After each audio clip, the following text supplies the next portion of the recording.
Mana pasal IPD mana ADC ya? ADC mana yang dekat ucapan ni? Masih nak ready je dia.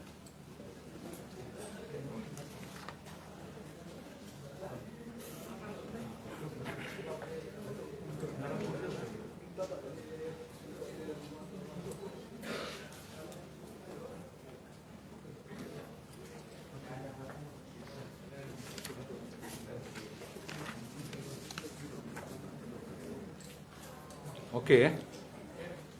So bismillahirrahmanirrahim. Assalamualaikum warahmatullahi wabarakatuh. Salam sejahtera dan selamat pagi. Jadi pada pagi ini saya akan bagi sidang akhbar berkenaan dengan yang pertama perasmian IPD Gombak, di mana IPD Gombak ni telah diduduki pada tahun 2002. Dah orang kata apa 19 tahun lah mereka telah menduduki, dan pada hari ini kita merasmikan IPD Gombak yang dirasmikan oleh saya sendiri. Dan kita alhamdulillah lah dalam IPD Gombak ni mempunyai dalam 1,006 orang pegawai dan anggota yang bertugas di IPD Gombak adalah untuk melihat di kawasan Gombak yang luas inilah. Dan kita dapati bahawa dari segi perangkaan jenayah indeks bagi IPD Gombak ini ianya telah menurun, dan ini adalah satu kejayaan kita lah untuk memastikan bahawa kita menjaga kesejahteraan dan juga keselamatan orang ramai, stakeholders kita di IPD Gombak ni. Dan untuk makluman, kalau dari segi indeks keamanan global GPI, iaitu Global Peace Index kita menduduki di tangga yang ke-23 buat mana ni. Kalau bandingan tahun lepas tangga yang ke-24 dan sebelumnya tangga yang ke-25. Jadi kita berharaplah kita dapat menurunkan lagi lah tangga itu ke arah angka yang paling baik untuk kita nak sejahterakan lah dan juga keselamatan di kawasan daerah Gombak ini.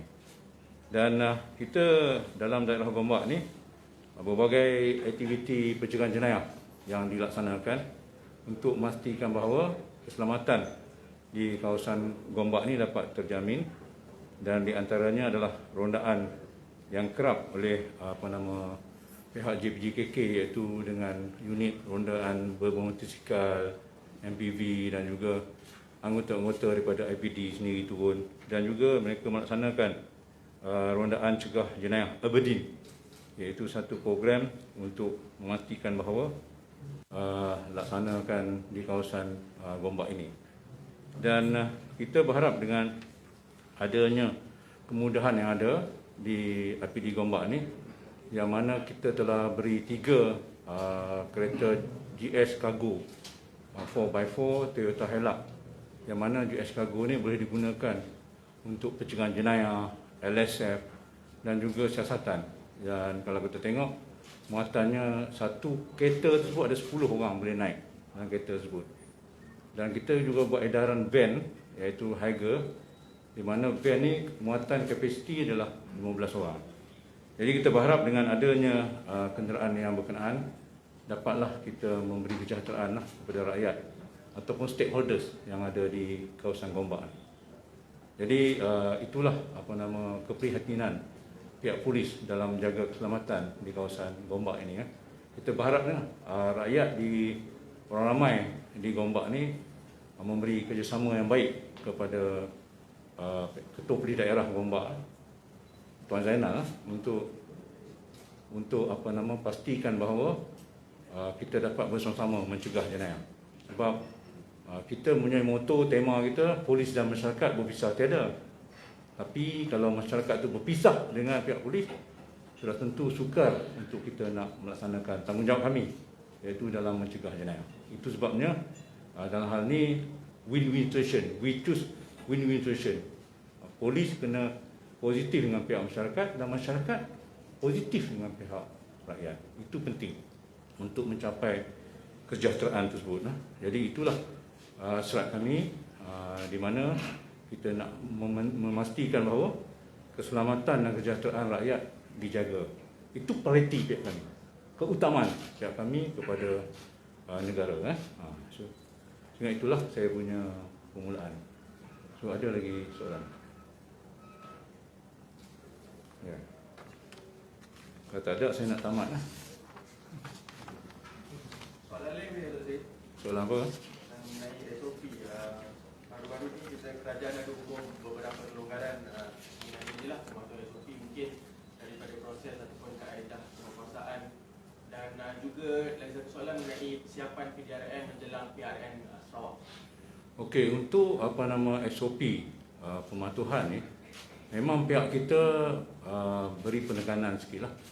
Sebab kita tidak mahu bila banyak sektor telah dibuka bawah pelan pemulihan ni, sudah tentu ramai yang orang keluar daripada rumah. Dia tak duduk rumah sekarang. Sebab mungkin tension kot duduk dalam rumah tu. Jadi bila mereka keluar, sudah tentu mereka kadang-kadang melanggar SOP yang telah ditetapkan. So dalam hal ini, untuk seluruh negara, kita telah menyediakan selama sebanyak 2,596 tim untuk buat pematuhan. Dan untuk negeri Selangor saja, kita telah buat menubuhkan 339 tim untuk buat pematuhan terhadap mereka yang keluar bandar ataupun pergi ke tempat-tempat yang telah dibuka. Dan bagi daerah Gombak, kita ada 8 tim dan 6 tim pematuhan SOP di balai-balai. Di peringkat IPD dia ada 8 tim dan di peringkat balai-balai ada 6 tim. Semua ada 14 tim yang akan melaksanakan tanggungjawab. Jadi dalam hal ni kita memang fokus kepada mereka yang terkesan mana terlibat melanggar SOP. Jika mereka degil, kita akan ambil tindakan compound di bawah Akta 342. Jadi inilah tindakan yang kita buat untuk pastikan bahawa rakyat mematuhi SOP yang telah ditetapkan. Satu lagi soalan yang telah ditanya berkenaan persiapan pilihan raya di Sarawak. Jadi dalam persiapan kita melihat kepada 3 perkara persiapannya, iaitu yang pertama dari segi modal insan itu sendiri. Modal insan dari segi pegawai dan anggota yang bertugas di Sarawak itu. So pihak kita dalam hal ni kita memerlukan selama 9,356 pegawai dan anggota untuk bertugas di negeri Sarawak. Jadi memang pihak kita telah bersiap sedia. Kita telah siap sedia dan keanggotaan ini adalah daripada Sarawak je, daripada Sarawak. Dan mungkin ada daripada pihak Bukit Aman yang datang bantu sikit-sikit, tapi dari segi keanggotaan dan juga yang ada di modal insan yang ada di Sarawak tu mencukupi, iaitu kita perlu sebanyak 9,356 pegawai dan anggota. Jadi kita tidak ada masalah, malahan kita telah bersiap sedia untuk menghadapi penugasan masa pilihan raya ini. Jadi cuma kita menasihat orang ramai jangan melakukan kecohan semasa pilihan raya ini dan patuhilah SOP yang telah ditetapkan untuk memastikan bahawa pilihan raya ini berjalan dengan lancar, insya-Allah. Boleh saya jawab soalan. Lagi ada? Datuk Seri, kan hari ini Datuk Seri merasmikan FPD Gombak. Okey. Kenapa dia baru dirasmikan? Sebab dulu ni 3 hari FPD Gombak, kenapa dia baru merasmikan dan adakah ada FPD lagi yang ada dua taraf kat FPD? So dalam kita nak merangka pelan strategik kita, memanglah banyak perkara yang kita perlu lihat kan sebelum kita nak rasmi tersebut. Jadi dalam perkara ni memang ada sikit kelewatan, walaupun ianya adalah dirasmikan, ada rasakan bahawa ianya adalah orang kata apa, boleh melaksanakan tanggungjawab mereka di kawasan Gombak ni. Bukan saya kata dulu tak boleh melaksanakan tanggungjawab, tetapi kita kena menunjukkan bahawa kita well equipped sepenuhnya untuk pastikan bahawa rakyat tu diberi perhatian dalam kita punya perasmian untuk memastikan bahawa IPD yang ada itu boleh melaksanakan tanggungjawab sepenuhnya. Okey. Mungkin ada statistik anggaran berapa balai ataupun IPD yang akan dinaik taraf selepas ni? Oh, ini soalan ni saya ingat kena buka buku banyak lah. Tak apalah, kita embargo dulu.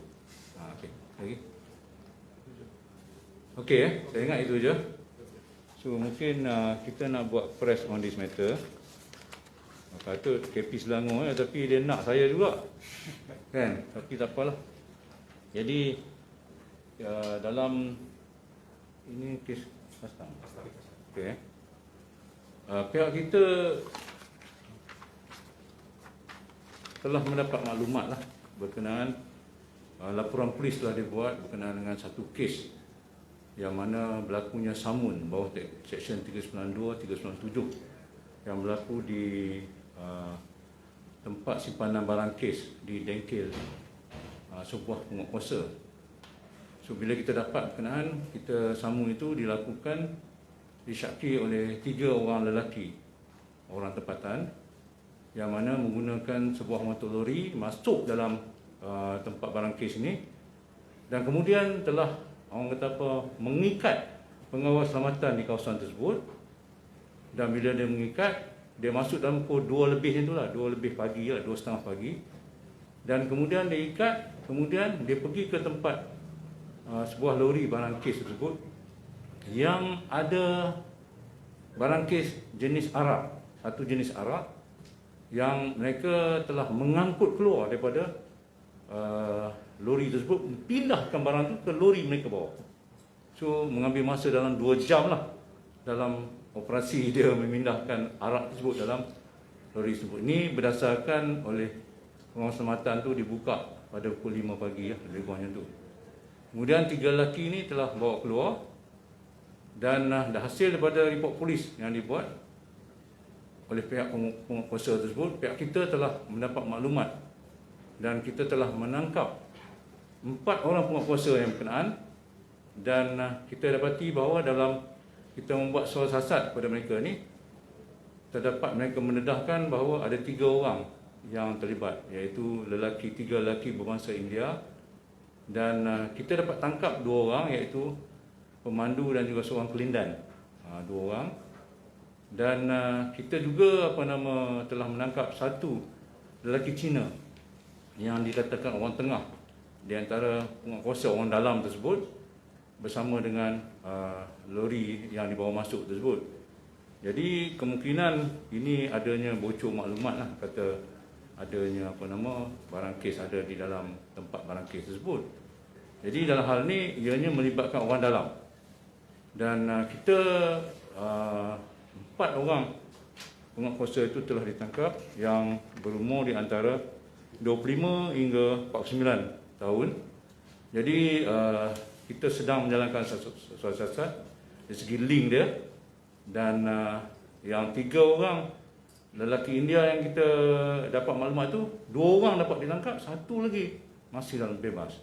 Jadi yang 2 orang ni dalam kita buat soal siasat, kita telah dapati bahawa telah menjumpai 1 lori di tepi jalan sekitar Shah Alam yang dalam itu terdapatnya 234 kotak arak yang dipercayai jenis Brona. Saya pun tak pernah dengar Brona ni. Jadi ada ni, Brona ada Brona. Jadi ini adalah arak Brona yang mana mereka telah samun di tempat barang kes tersebut. Dan kita juga telah membuat pemeriksaan pada penguatkuasa tersebut dan kita telah dapat merampas dadah yang mana anggaran beratnya jenis pil Captagon yang itu beratnya 2 kg. Kemudian pil Eramin 5 47 biji, kokain anggaran berat 4.9 gram. Dan juga dalam kereta tu ada handphone dan juga penimbang elektronik serta wang tunai sebanyak RM111,100 dan jumlah dadah yang kita rampas adalah RM559,899. Jadi inilah kita dapat rampas daripada pihak penguasa yang berkenaan dan kita masih lagi dalam siasatan untuk melihat dari segi sindiket itu terlibat dengan mana-mana yang berkenaan. Jadi kita berharap sangatlah dalam perkara ini kita dapat melumpuhkan mereka yang mana-mana terlibat dalam kes samun yang berkenaan. So itulah saya punya statement. Ya. Adakah suspek mencederakan pengawal keselamatan? Ya. Suspek yang ikat itu pengawal prosedur 3 kan? Adakah mereka cederakan? Cederakan? Tidak. Mereka ikat ya. Mereka tidak mencederakan. Okey ya. Saya ingat itu je lah saya punya statement. Rasa macam tak puas dia lagi. Saya ingat cukup lah kan. Saya banyak ni. Okey. So ini adalah barang kes.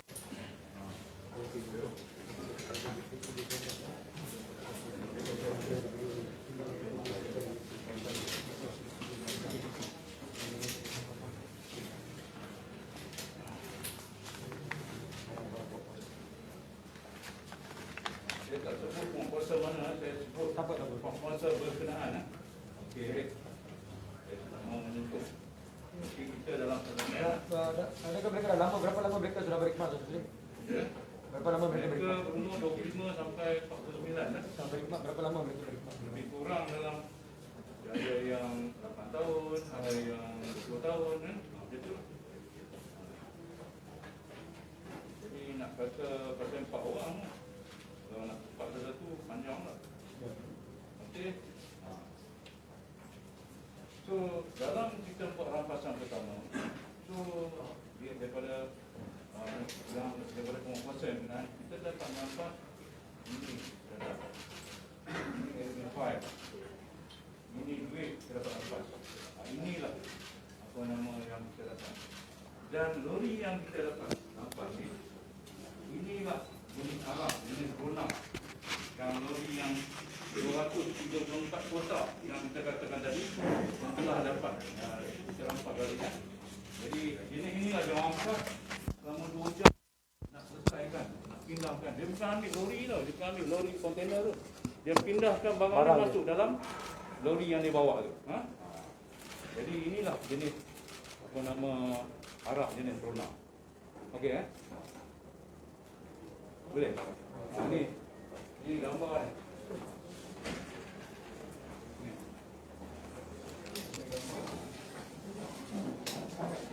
Ini 4 orang yang berkuasa yang benar.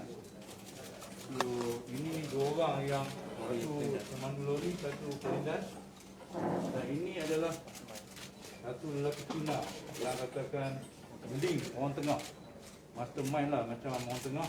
Di antara dia dengan untuk mereka 3 orang ni masih bebas. Yang dia bebas Ini masih bebas. So dia ambil gambar ya, untuk dibawakan. Dikeluarkan, ini masih bebas. Dan 2 orang ni telah ditangkap dan ini orang link di antara ini dengan mereka ni 3 orang untuk dibuat apa nama pecah ataupun samun bawah seksyen 392, 397. Jadi dalam kes ini kita siasat bawah 2 seksyen, iaitu seksyen 392, 397 kanun kesalahan dan juga seksyen 39B atas dadah berbayar. Okey Okey, faham. Terima kasih.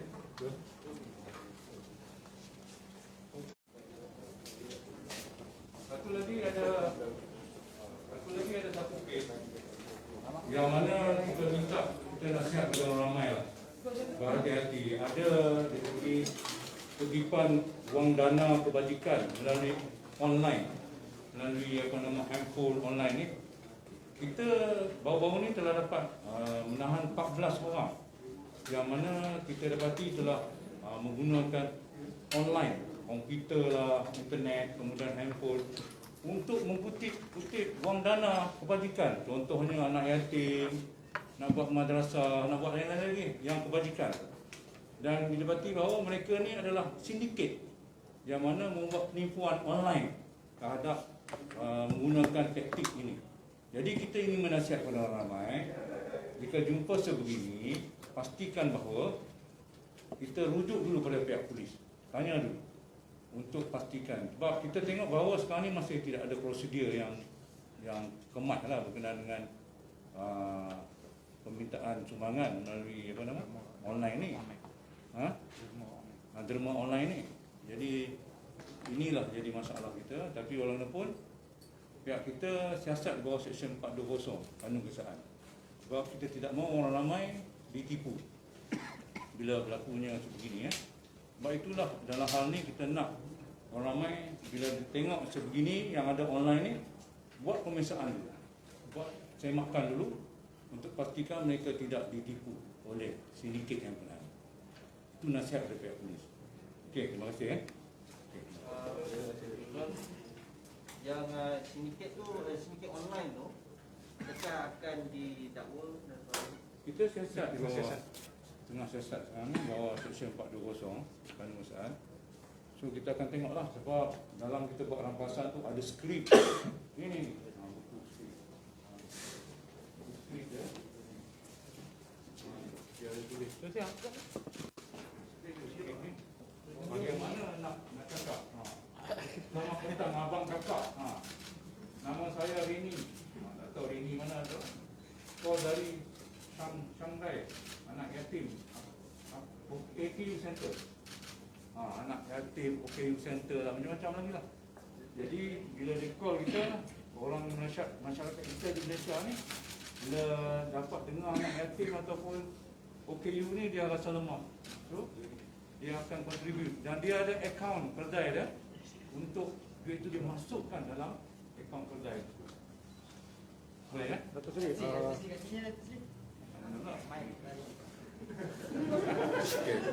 Datuk Seri, walaupun pihak polis telah walaupun pihak polis telah memberi nasihat beberapa kali kepada orang awam supaya jangan percaya pada online scam tadi, tapi ada yang masih mudah percaya kepada scam. Apa nasihat Datuk Seri kepada mereka? Itulah nasihat banyak saya. kali ada pihak polis pun dah Pasal dah banyak kali lah sebelum ni pun dah ada dah penipuan ni. So dah banyak kali kita bagi nasihat. Cuma kat sini saya minta orang ramai buat pemeriksaan dulu dengan pihak berwajib. Contohnya kalau kawasan mana, contoh tu dia kata kawasan tu kawasan di Selangor katakan. Buat pemeriksaan betul dengan pihak Selangor. Kalau boleh kontak pihak polis dan pihak polis akan tengok di kawasan mana, daerah mana. So kita telah beri arahan pada ketua di daerah. Kalau adanya pusat-pusat berkenaan, minta dia orang tengok pastikan ada ke tidak pusat berkenaan dan adakah pertubuhan yang tentu yang buat kutipan dan ada ke tak kelulusan yang dia ada untuk pastikan bahawa mereka tidak menipu orang ramai. Ini penting sebab selalu berlaku tau bila dia kata anak yatim lah, madrasah lah, inilah, OKU lah, macam-macam lagi. Kita jadi lemah. Kita tertipu, terdaya, orang kata apa, kena tipu daya dengan mereka. Dia guna sentimental value lah. Yes, dia gunakan sentimen itu untuk orang derma. Inilah yang kita perlu elakkan. Okey ya? Okey, terima kasih. Semua tadi. Okey, terima kasih.